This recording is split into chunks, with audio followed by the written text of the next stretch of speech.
welcome to the Counselor's Journey to Private Practice. I am here with Vanessa. She's a lot of things. She's a writer, a podcaster, a clinician. She wears a lot of hats in her life. Thank you for being here, Vanessa. Thank you for having me, Juan. I appreciate it. So, the audience here, it's counselors on their journey. Counselors looking to not make all the mistakes that we make. Counselors looking at passive income, looking at how to build successful practices so that they can have a beautiful life. They could be at the beach relaxing. Tell me about your journey. How did you get started? And I really want you to be here to share your nuggets with the audience. So how did I end up becoming a clinician, basically? Is that what you mean?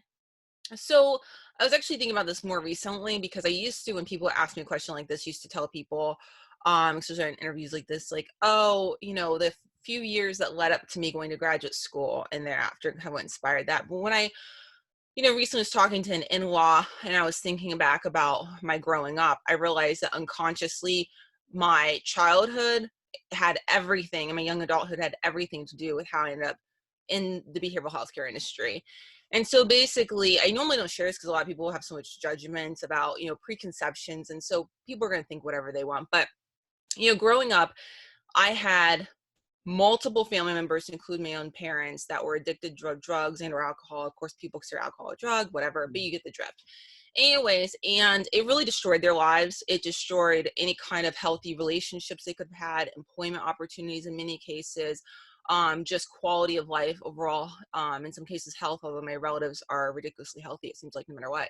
Anyways, and stuff like that. And so, early on, they did the DARE program back in the day, which has been heavily criticized now, but it was very effective with me. It really got the point across. And so I stay away from drugs and alcohol pretty much altogether for the most part, you know what I mean? No drugs for sure. But because of what I saw growing up and how I saw it affect people firsthand, it really, that was really ingrained into me. And so unconsciously, that is what I believe now, looking back at, hindsight being 2020, what led up to me doing this work where, I've worked in the mental health industry and worked with people that have had a lot of addiction type issues with substances and on. And I've done non-addiction counseling as well. But I just see it from a different perspective, I think. And even though I haven't had drug and alcohol issues myself personally to that extent, I can comprehend, how it affects families and people's lives in all these different aspects. And especially once it gets very advanced, you know what I mean? Because people can keep up the appearance for a long time. So anyway, so I think that's what led up to it. And also as a young adult, many people come from dysfunctional families. Most people do now. Yes. And it's the exception if you have the hallmark family, not the rule. And so, I didn't have, and most people don't have, the education about healthy relationships and boundaries and enforcing boundaries and what a boundary even is. I'm pretty obsessed with boundaries and things like that. And so, as a young adult, I really struggled in my own relationships and whatnot. And so, through the years, through life experience, now I'm in my early 30s now, through the education I've had, it's really benefited me in my relationships, and it's kind of come full circle, all of these things. And so that's what led up to me being in this line of work, ultimately. I think that's what it was, even though it wasn't a conscious thing. It wasn't like, I'm going to grow up and be a therapist, because I didn't know what that was. Yeah. But, that's what led up to it. I love that. I love stories. I'm a big story guy. I think it helps, those we serve get to know us beyond, I do CBT or I've got a master's or a doctorate degree. What's that? Exactly. No one's up What's at 3 in the CBT? morning. Who cares? Yeah. So I forget who said this, but they were like, no one's up at 3 in the morning going, my life is just not doing really well right now. I could use some CBT, right? Your story that you shared, how does that connect to the work that you do as a writer, as a podcaster? I'm not really quite sure, to be completely frank with you. My writing, I've focused a lot on writing about health and wellness since around, I don't know, after I got out of the Army, probably around 2013, roughly. For me, I just like to share what I feel to be useful, helpful knowledge with everyone and their mother, because I think it makes the world a better place. When it comes to podcasting, I absolutely love podcasts. I love watching videos like this one. I enjoy that. And so I like being a part of that world. And I really love the world, the good things about the internet, because there's a lot of bad things, but the good things, which are about how back in the day, it used to be if you wanted to be on any kind of media, communicate through any kind of medium, you had to pitch yourself to these large corporations for years and years. There's a lot of people that are deprived of opportunities that had a lot of great things to share. But now, because of the world we live in, everyday people can share everyday things and parts of their lives and their talents and their gifts that you couldn't share before. So I really appreciate podcasting as well as other forms of communication mediums to really creatively express oneself and to provide knowledge and valuable information to other people, and that give and take. I mean, I listen to podcasts all the time, and so it's kind of like a little bit of giving back as well. Yeah. I don't know, I just love it. You have this like innovative style to you and this creativity, also a lot of drive. I think clinicians out there, they go to school, they get their master's or their doctorate degree, they know their stuff, they know how to help someone with anger, they know how to help someone that has anxiety and hand tremors. But then you did something different. You started writing books, you put yourself out there doing a podcast. Where did that drive come from? It was natural. I really wouldn't consider, I mean, I don't even know if I consider it drive. I mean, obviously there's a motivation of some kind. I went after I got out of the army, a lot of people talk about traveling the world, but they don't ever Yeah. do it. Or maybe, it's a kind of an escape to think about it, but they don't do it. Or they have a preconceived notion about what that'd be like, but they don't do it. I don't think traveling is that glamorous, to be completely honest with you, not unless you're like a queen over in Europe and like you're on that private jet or whatever. But after I got out of the army, I went backpacking across Western Europe for about Wow. a month alone. And I was married at the Ooh. time, but I went along because he was in the army still doing his thing. And, it was just like, oh, wow. Of course, this was like before Instagram became a big thing. And, I live life in the moment a lot. I'm not really recording everything like a big reality TV show. But looking back, I was like, oh, that'd be really cool if I could like share this or that. And that led me to writing my first health and wellness book, which was like about food and about travel and all this kind of stuff. And I focus on more of a plant-based diet. I eat fish Mhm. sometimes, so it was about that. So that's really what started that. And Okay. then that just kind of evolved because I really enjoyed the craft of the writing. I got better at it since I've deleted like all my old books and stuff like that because they were just like such garbage. I look back, I'm like, wow, that was terrible. I've gotten so much better since then. You know what I mean? Like I've Yeah. grown so much since then. And so basically just enjoying kind of the process of doing the work and getting better and using the technology and software that's now available in the world to do these things. And I'm no perfect person, but I just enjoy that. It Hmm. brings me joy. It brings me joy to share things. And maybe some people like it, maybe some people won't. When you put yourself out there, that's a risk. Hmm. Not everyone's going to love what you do. This I Yeah. can tell you for sure. And I think that cripples a lot of clinicians because they tend to be introverts. I am as well.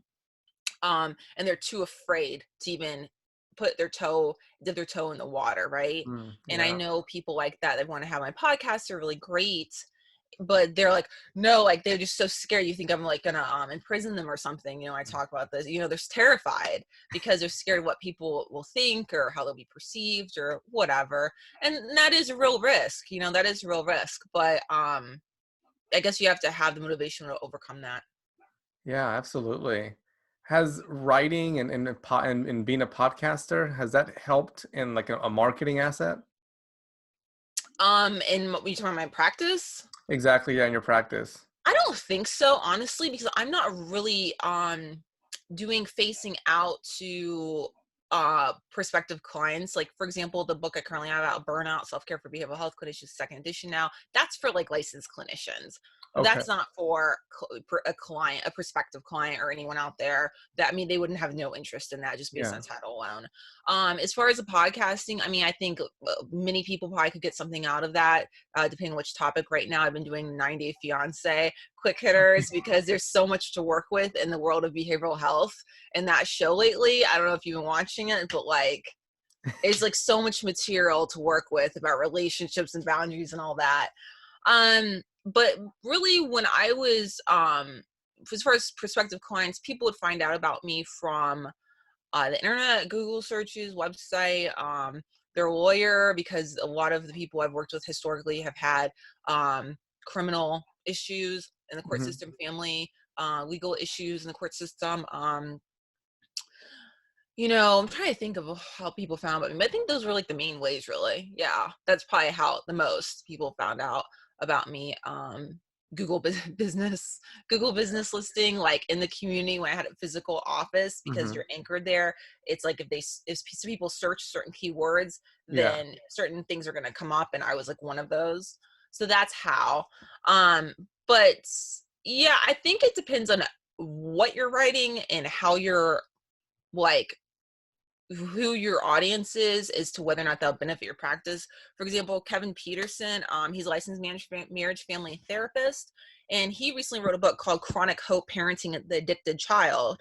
And the book's been really well received, as like 26 overall 5-star reviews right now, which is Wow. incredibly amazing. Like, I guess he's got really good, I don't know, it has landed very well. Good for him. Bravo. Awesome. Well, that would be more of a book I perceive, and he's even been on my podcast Unravel talking about it. I'll give you the links after, so you can put in your description here for Awesome. people to click and check out. But that is definitely something more for, I think, a prospective client, right? And so Yes. I think that would probably be more effective in reaching, if you're looking to market your services, and reaching people potentially that you may want, or maybe in your local area to work with, as well as people all over the place that you can't work with. Yeah. So anyways, so I think that would probably be more of the way. I really haven't felt inspired to write those kinds of books hmm at all. I just haven't. My stuff has been more towards licensed clinicians and kind of tools and resources for them that I think I would have found helpful and beneficial. Yeah, and the audience here, the majority are going to be licensed clinicians. The one you did on burnout, I heard a little bit of your episode with Hmm. Gordon Brewer, and on there you talked about the sweatshop. Is that right? Mental health sweatshops, yes. Yeah, and I started laughing. Yeah, I was hiking with yes, my kids, and they looked at me and yes, they're like, "Why are you laughing, Daddy?" I yes, was like, "You yes. wouldn't get it, but it's a struggle." Yeah, what did you think of that, huh? I thought you hit it. What is the English phrase? The nail on the head or the hammer? Yeah. Yeah, Yeah, that one. they got it the first time, yeah, yeah. And it's perfect. Yeah, so basically, that term came to mind during some work that I did at one point, and I had a coworker that had some other phrases that they used as well to describe that. And they came to mind as I was grinding away, and I really, just for anyone who decides to get that book, just FYI, y'all, like, I'm very direct. You may or may not appreciate the style. So make sure you read that description before you buy the book. So if you're put off, you will not get it. But but there is just a lot of fraud, waste, and abuse in like the Medicaid system. I've learned nationwide. It used to be a lot worse than what it is. I've heard from people that have been in this industry way longer than me. I've heard just crazy stories of things that happened years ago. However, I don't know why it is the way it is, but I just have noticed that certain places, certain people, um, in certain situations are just focusing exclusively on Medicaid or whatever other monies they can get their hands on. And I'm not talking about your typical managed care organizations with insurances. I'm talking about government monies in particular, like Medicaid, and then like other like grant money in the state that I was practicing in, that was very short term and supposed to help certain populations. And I don't know like what the deal is. I don't understand even after being in the industry for this long, but they were really just kind of exploiting the dollars in a negative kind of way, I was seeing. And I've heard terrible things now from my peers in different states across the country, specifically about Medicaid. And so it seems to attract a certain audience. And like me, like I wouldn't even consider taking, because it seems like there's so much red tape, so many regulations, and like so many people checking in, and they're like, oh, like all this Yeah. stuff, like I don't even know how you comply with it. Yeah, it seems like people still find a way to negatively exploit it and really provide low quality services and make millions in the Right. process. I don't know, like what, I don't know how, I don't know. But that's kind of the thing I was seeing. And managed care organizations as a whole, many of them are driving prices down for Mhm. reimbursements and driving requiring more output but less, they're giving less input. And so that automatically decreases quality of services, no matter how you slice it, and Yeah. causes a lot of problems, a lot of potential burnout and stuff like that. And so that's what I've seen across the industry, for people that are in a private practice or working for others that are in agency setting or whatever. And so, I touch upon that briefly in the book. And yeah, and the mental health sweatshop thing, that's kind of where that came from, is seeing stuff like that. I think you're absolutely right. My experience with it, relates very much to that. And I had one of the best supervisors in a setting like that, and they hit burnout in their mid 30s. Hmm. And he transitioned to a new career. I think what I normally hear is that people get phenomenal clinical experience. They get to work with at-risk cases, etc. But then Hmm. they get detrimental mental health experience where they get burnt Hmm. out. Hmm. They're just exhausted. And then Hmm. whenever they're looking for that leap to go to private practice, they're just they can't do it. Hmm. So I'm glad that you spoke about that. Are you saying they can't do it because of burnout, or they can't do it for some other reason? Because of burnout, yeah, just being Okay. so mentally exhausted. And then, as you said, while you're in there, most of them are not making enough money to put to the side to transition out. No. You go through so much red tape. It's structured in a way where it's almost like it's meant for reimbursement for the Hmm. companies Oh versus for yeah. the Oh yeah. providers. Oh yeah. Yeah, I mean, you and I could probably Definitely. go hours on this subject. Oh yeah. Yeah, and it's like, obviously not all employers are like this, but I can't speak for all states. I've heard a lot of things from a lot of my peers in a lot of different states, so I know it's not just one state. But like, you know, I graduated and worked for a bit in North Carolina. I have got a lot of good experience, even though it was tough. And what I've noticed is basically the opportunities that are better, that aren't like what we're talking about, are reserved for people with more experience and Mhm. have all the licenses and have all the credentials. And so when you're fresh out of school, which can go on for years due to licensing Yep. requirements, I just saw like people being at the mercy of whoever would hire them. And the people that hired them were like the mental health sweatshops. And it's like, and just the exploitation of these newly licensed people that are just so idealistic and are being thrown into these really difficult circumstances. And then you have all this turnover, typically Yeah. 6 months, and that's not good for clients, right? No. And so just seeing stuff like that, and Melissa, I forget how to say her last name, Melissa, she was talking about, I think she's in Rhode Island, if I'm not mistaken, about when she graduated, about the same kind of experience. And she was like, and what kind of experience is that? Is that for someone who just graduated that's new to the field? And it really is like Yeah. asking for people to burn out the field and never come back. Just like nurses, it's been historically known for a long time now that after 5 years, they burn out never to return. And Mhm. I'm not a nurse. I haven't been a nurse, but it kind of reminds me, it's reminiscent of that a little bit, seeing that Yeah. kind of trend.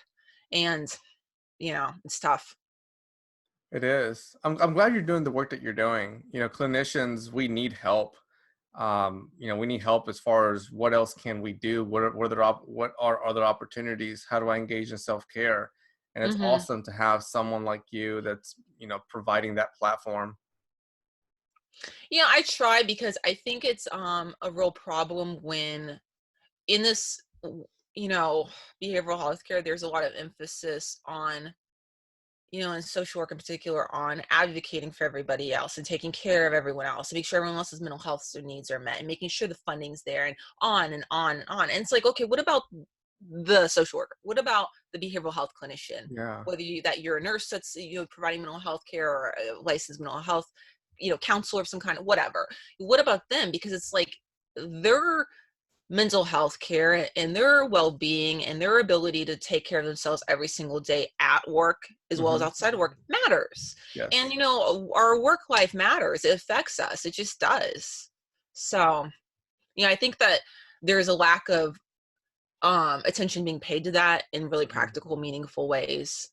And I think there's a lack of advocacy. And I touch upon that in the book in a really passionate way, for mental health clinicians. We need advocates too. Like, we need to be our own advocates. We need help advocating for ourselves, not just everyone else. So, yeah. I think you've got a great movement. It takes me back to even graduate school. Right now, I'm hopefully finishing up a doctorate, Oh. and the messages that you're saying, I mean, they're accurate. It's, counselor, clinician, mental health professional, advocate. What are you doing to help others? What are you doing to serve others? But Mm-hmm. I like to use the mom scenario. If the mom is exhausted and she can't support her kids as much as she loves them as she wants to, Mm-hmm. if by Mm-hmm. Friday she is just tired, she's going to be giving Mm-hmm. them 50%. And that's not fair Yeah. to the kids, not fair to her. No, I agree. And the systems, like the healthcare industry right now, in my opinion, it's not very sustainable with the systems and the regulations and everything in place. And with the whole right now coronavirus outbreak that we've got going on, there's a big shift to talking about telehealth and telebehavioral healthcare and executive order being signed so Department of, I think it was Human Services, if I'm not mistaken, or Health Hmm. Services, something like that, can override state regulations so that people can get the care they need across state lines. But it's just like, to me, I just think that if we could just ease up on the regulations and nationalize things with the streamlining of credentialism of Yep. all kinds that you are required to have in order to practice. Not only would it serve the client's interests better, but it will serve the healthcare professional's interest in all ways possible, so people could move across states or for whatever the reason, and that would be smooth and seamless. And I think what is missed in the industry is that what is good for healthcare providers is also good for clients. This Yes. is not a one side of the coin or the other, okay? And oftentimes by disempowering, disenfranchising, making it harder for healthcare providers, you're making it harder for clients to get care, you know? Yeah. You this is a topic that I would love to like dig so deep into with you, and I could tell how passionate you are about it. Before we close Yeah. off today, um, are there any closing notes that you want to share? I want to give you space to do that. Sure. So I'm going to share a couple of other things that I want to mention for people that are interested in like creative ways to work outside or inside of the behavioral healthcare industry, maybe outside of what they're doing right now. So I got some telebehavioral healthcare training from a woman named Dr. Molly Mayhew. She has a website called telehealth.org. She collaborates with a lot of other professionals on like MDs and lawyers and stuff like that. And she's a licensed psychologist, and I'll make sure you have the website so people click on it and check Awesome. it out. And she also speaks at events all across the country. And so that is, something they'll kind of look at, kind of, it's maybe not to the same thing, but to inspire you to like just see what other clinicians are doing with Yeah. their skill set. Because in my opinion, it's all about, if you want to branch out and do more, about what your interests are and where your skill set are, and they have to intersect and meet the market demand, right? And so if you're, don't really know what your interests are, kind of focusing more on that, that'll help prevent burnout, in my opinion, and help kind of ease that. And then also if your skills aren't there, then trying to see what kind of knowledge, skills, abilities you need to like get them there so that you can have that intersection and do more of the work that maybe you enjoy doing or would enjoy doing. Ernesto Sigismundo, he's a licensed marriage family therapist. He was on my podcast Unraveled once, and I'll give you the link for that. And he's created conferences in exotic locations such as Kauai, an island located in the Central Pacific. And his latest conference that just wrapped up provides some continuing education credits. And that has been very successful, it looks like, and really beautiful and pretty glamorous looking. So that's Yeah, I definitely bet. something that's unconventional. The conference looked like it was really large, very large. Awesome.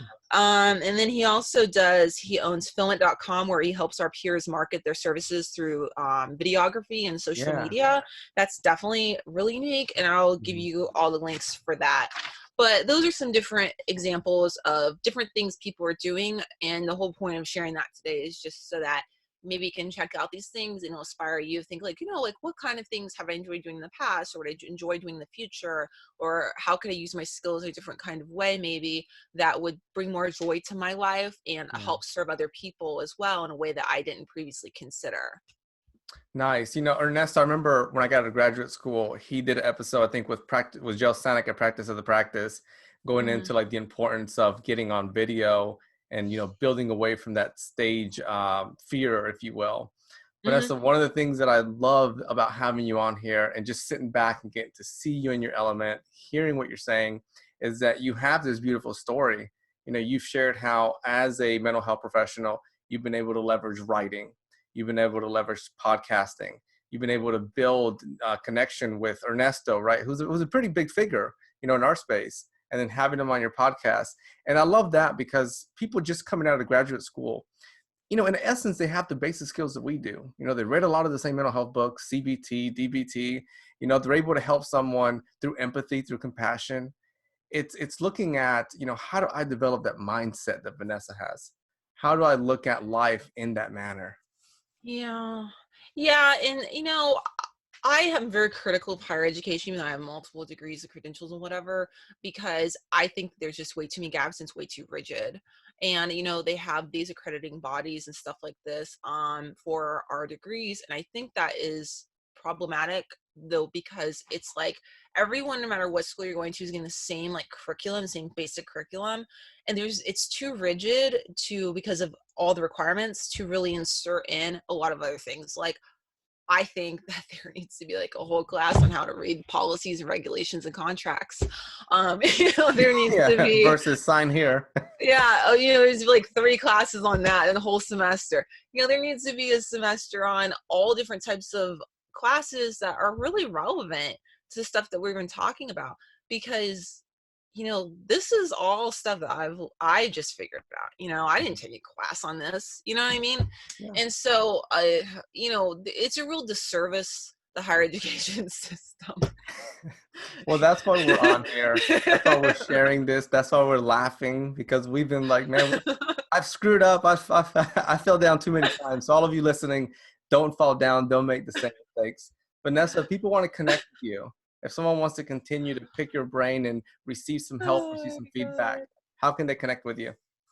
So right now I'm on Instagram. I'm not trying to promote any social media. I'm there for now. Hopefully they'll change any more policies they do. I might be off of there. But anyways, that's at Go Vanessa Lech. I also have a website right now, therapistassets.com, also known as VanessaLechShop.com. So I'm there. I'm on YouTube. Just look up my name. Um I'm there. So yeah, I'm out there, and that's for sure. I'm out there in the interwebs. So, Nice. if you look me up, you'll find me eventually. It won't take long. All right, well, perfect. I'll have all that in the show notes so you guys are able to check it out. Thank you for being here, Vanessa. Thank you for sharing space with me. Thank you.